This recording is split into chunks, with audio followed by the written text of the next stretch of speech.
Okay, welcome if you're joining us on YouTube. We're in Psalm 72, and I've called this talk, Why Was the Queen So Successful? So sort of looking back, looking forward. But Psalm 72, it's a sort of royal psalm. You'll see it's entitled of Solomon. It might have been written by Solomon or written for Solomon, possibly by his dad, David, who wrote more than half the Psalms. So I'm going to read it and then we'll whiz through it. It's going to be a bit of a sort of lightning tour of Psalm 72. So, everyone there? More or less? Great. Endow the king with your justice, O God, the royal son with your righteousness. He will judge your people in righteousness, your afflicted ones with justice. The mountains will bring prosperity to the people, the hills the fruit of righteousness. He will defend the afflicted among the people and save the children of the needy. He will crush the oppressor. He will endure as long as the sun, as long as the moon, through all generations.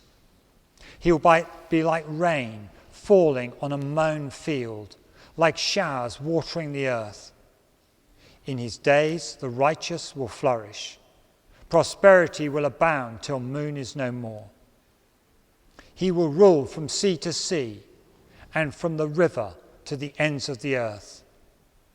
The desert tribes will bow before him, and his enemies will lick the dust. The kings of Tarshish and of distant shores will bring tribute to him. The kings of Sheba and Seba will present him gifts. All kings will bow down to him, and all nations will serve him. For he will deliver the needy who cry out, the afflicted who have no one to help. He will take pity on the weak and the needy, and save the needy from death. He will rescue them from oppression and violence, for precious is their blood in his sight. Long may he live. May gold from Sheba be given to him. May people ever pray for him and bless him all day long.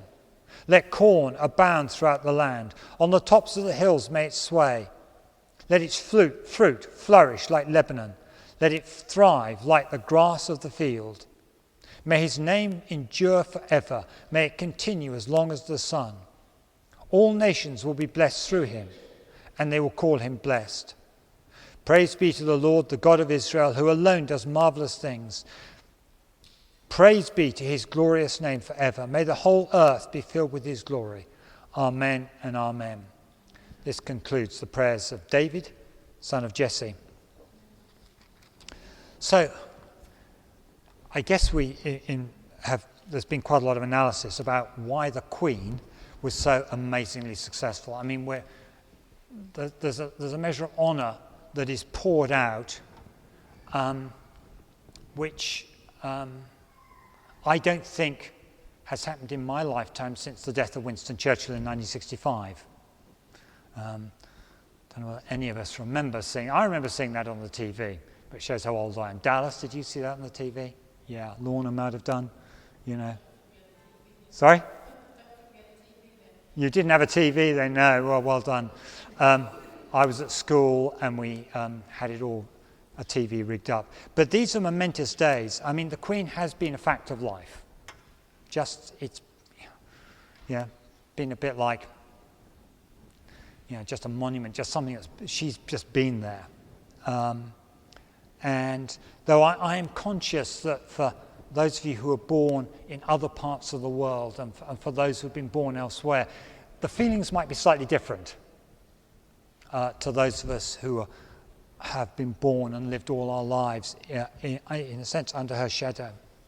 And I think it is particularly true for Christians because her faith was so strong and it got stronger. She was very influenced by Dr. Billy Graham and the Reverend John Stott, Dr. John Stott, some of you may have heard of him, who was the rector of All Souls Langham Place next to the BBC headquarters for many years. And John Stott was one of the great Christian leaders of the 20th century, and he was a Queen's chaplain and prepared Prince Charles for his confirmation. So no doubt Prince Charles is very clear on what the gospel is, because he got it from John Stott. But the Queen said just a month ago, "Throughout my life, the message and teachings of Christ have been my guide, and in them I find hope." And this psalm, which is one of the great royal psalms, sums up what she stood for, and what any ruler should aim for. If you want to be successful as a ruler, this psalm is a pretty good one to follow. And actually, and I'll apply it at the end, to anyone in any form of leadership, in a family, in business, just in any realm of life where we exercise any leadership of any function at all, these principles stand in good stead.